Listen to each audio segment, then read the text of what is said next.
For millennia, India has been a maritime civilization, its destiny shaped by the seas and the ships that sail them.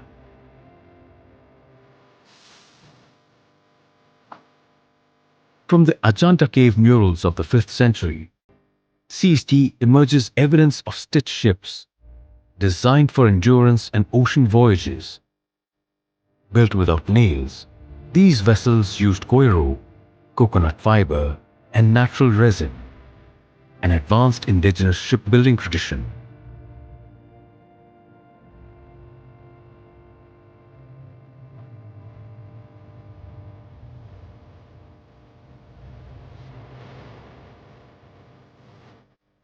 Classical accounts and regional traditions further indicate that stitched ships sailed across the Indian Ocean, connecting India with Arabia, Africa, and Southeast Asia.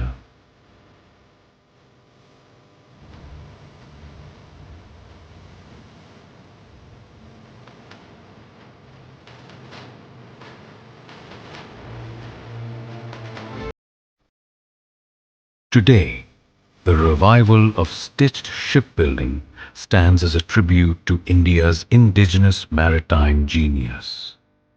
It reflects not only technological ingenuity, but also the craftsmanship, patience, and precision of Indian artisans.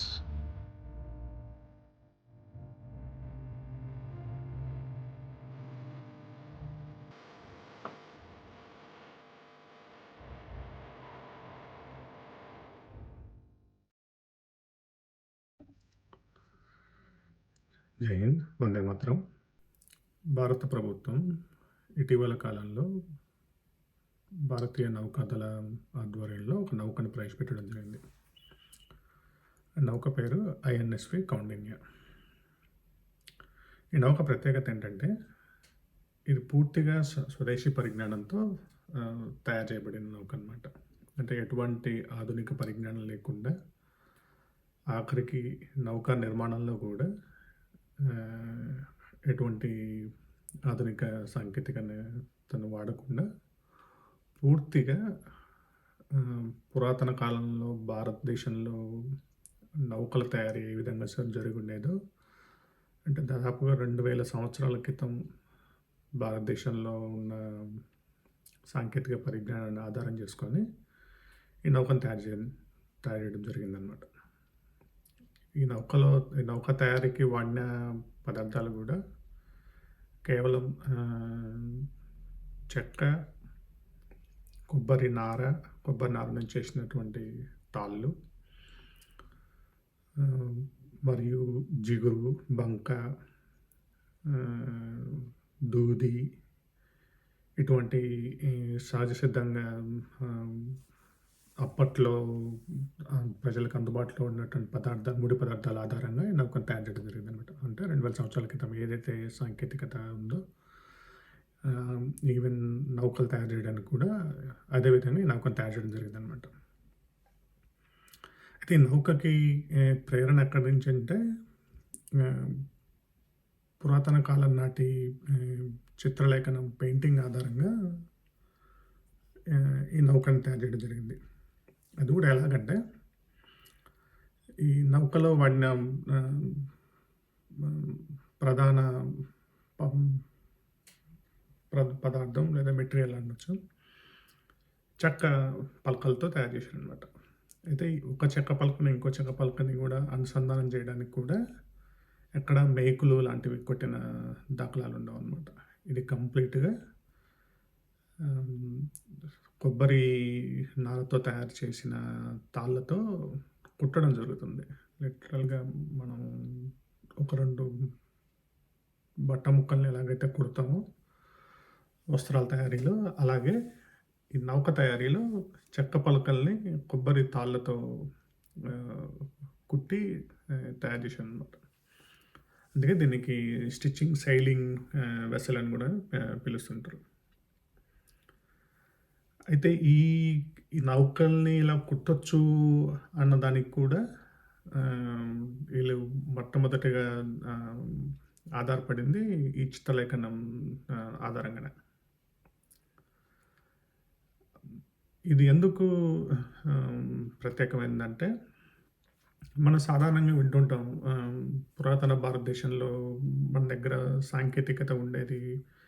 ఆహ్, పరిజ్ఞానం ఉండేది. కానీ ఈ మధ్య కాలంలో మనకు అందుబాటులో లేదు. లేదంటే చేయలేకపోతున్నాం అని జెప్పేసి. దీన్ని ఛేదించడానికి ఇప్పుడు జరిగిన ప్రయత్నం ఏదైతే ఉందో అది ముమ్మట్టుకు ఉపయోగపడుతదనమాట. ఎందుకంటే ఎంతసేపు ఆహ్, ఆహ్, పెద్ద పెద్ద పరికరాలు తయారు చేయడానికి వాడే సాంకేతిక పరిజ్ఞానం మన దగ్గర లేదని, ప్రతిదీ మనం బయట దేశాల నుంచి దిగుమతి చేసుకోవాల్సిన అవసరం ఉందని చెప్పేసి మనం తరచుగా వింటుంటాం. విమానాలు కావచ్చు, నౌకల తయారీలో కావచ్చు, ఆహ్, అన్నిటికి వాహనాల తయారీ కావచ్చు, ప్రతిదీ మనం బయట నుంచే ఆధారపడుతుంటాం సహజంగా అని చెప్పేసి. దీన్ని ఛేదించడానికి మన దగ్గర కూడా ఒకప్పుడు సాంకేతికత మరియు పరిజ్ఞానం ఉందని చెప్పేసి రుజువు చేయడానికి ఈ నౌక అనేది ముమ్మాటికి ఉపయోగపడుతుంది. ఎందుకంటే మన దగ్గర కూడా ఈ పరిజ్ఞానము కావాల్సిన జ్ఞానం ఉందని చెప్పేసి పుస్తకాల రూపంలోనో, లేదంటే కథల రూపంలోనో, లేదంటే శిలాఫలకాల రూపంలోనో, హ్మ్, లేదంటే ఆహ్, ఇలా చిత్రలేఖనం రూపంలోనో, లేదంటే దేవాలయాల్లో శిలా ఆహ్, శిలాఫలకాల రూపంలోనో ఉంటాయి తప్ప, దాన్ని నిరూపించి ఈ ఈ దాన్ని చూపించిన దాఖలాలు చాలా తక్కువ. చాలా వరకు ఆహ్, శూన్యం అని చెప్పొచ్చు. అక్కడక్కడ కొన్ని కొన్ని ప్రయత్నాలు జరుగుతుంటాయి. హస్తకళల రూపంలో లేదంటే చిత్రలేఖనం రూపంలో కొన్ని కొన్ని పురాతన కళల్ని ఇప్పటికీ వాడుతుంటారు. లేదంటే యుద్ధ కళల రూపంలో వాడుతుంటారు అని చెప్పేసి చెప్తారు గానీ, ఇటువంటి ఆహ్, ఆహ్, సముద్రయానానికి ఉపయోగించే ఒక నౌకని పూర్తిగా పురాతన కాలం నాటి పరిజ్ఞానాన్ని ఉపయోగించి తయారు చేయడం అనేది ఇందులో మొట్టమొదటి విశేషత. అయితే ఇది నేను గత 2 సంవత్సరాల నుంచి వినడం జరుగుతుంది. ఇటువంటి ఒక నౌకను తయారు చేస్తుర్రని చెప్పేసి. కాకపోతే నేనేమనుకున్నా అంటే బహుశా వీళ్ళు తయారు చేసే ప్రయత్నం చేస్తుర్రేమో. చేసి కేవలం ప్రదర్శనకి ఉంచేలాగా చేసే ప్రయత్నం జరుగుతుండొచ్చు. ఇది మేము మా పురాతన కాలం నాటి పరిజ్ఞానాన్ని వాడి తయారు చేసి అని చెప్పేసి ప్రపంచానికి చూపించడానికి వాడుతుండొచ్చు అని చెప్పేసి అనుకున్నాను నేను. అయితే ఇందులో ఆశ్చర్యకరమైన విషయం ఏంటంటే వీళ్ళు కేవలం తయారు చేసి ఏదో ప్రదర్శనకి ఉంచడానికి కాదు. దీంతో ప్రయాణాలు కూడా చేయగలరు. ఒకప్పుడు ఎలా చేశారు అని చెప్పేసి ఇలా కంప్లీట్‌గా చేత్తో తయారు చేసిన నౌకని సముద్ర ప్రయాణానికి ఎలా ఉపయోగించొచ్చు అని చెప్పేసి నిరూపించడానికి ఇప్పుడు వీళ్ళు దీన్ని సముద్ర మొట్టమొదటి అంతర్జాతీయ ప్రయాణాన్ని కూడా చేపట్టడం జరిగిందనమాట. నిన్న మొదలుపెట్టారు ఈ ప్రయాణాన్ని. అంటే డిసెంబర్ 29, 2025 నాడు గుజరాత్‌లోని పోర్బందర్ నుంచి ఒమాన్‌లోని మస్కట్ వరకు ఈ సుదీర్ఘ ప్రయాణం జరుగుతుంది. ఈ ప్రయాణం మొత్తం దూరం 1400 కిలోమీటర్లు. సుమారు 14-15 రోజుల ప్రయాణం జరుగుతుంది. మళ్ళీ అక్కడి నుంచి తిరిగి రావడానికి మళ్ళీ ఒక 15 రోజులు. మొత్తంగా ఒక 30 రోజుల సుదీర్ఘ ప్రయాణం అనమాట. ఇక్కడి నుంచి అక్కడికి పోయి రావడానికి. ఇది సక్సెస్ అయితే ఇటువంటి కళల్ని మరిన్ని మన దగ్గర ఉన్నటువంటి కళలు కావచ్చు, లేదంటే పరిజ్ఞానం కావచ్చు, బయటికి తీసుకురావడానికి చాలా ఉపయోగపడుతుంది. ఇప్పుడు జరుగుతున్న ప్రయత్నం ఏదైతే ఉందో. అయితే ఈ ప్రయత్నం జరగడానికి ముఖ్య కారకుడు ఎవరంటే భారత ప్రభుత్వంలో ప్రధానమంత్రికి